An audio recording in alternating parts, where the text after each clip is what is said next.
गावाला आहे ना बाबाने कोंबडा कापलाय आणि ना ह्यो झाडं खायचं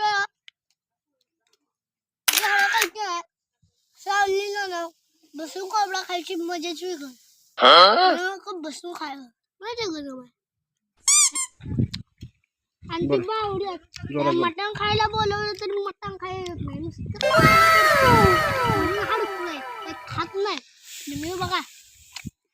मस्त मटण जोर देत बसले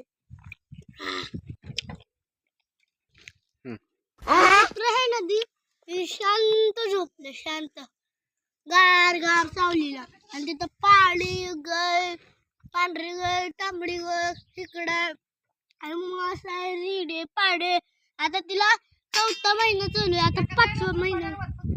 लागत त्या रिडीला आहे ना 6वा महिना लागू माहिती का शाबाश बेटा बहुत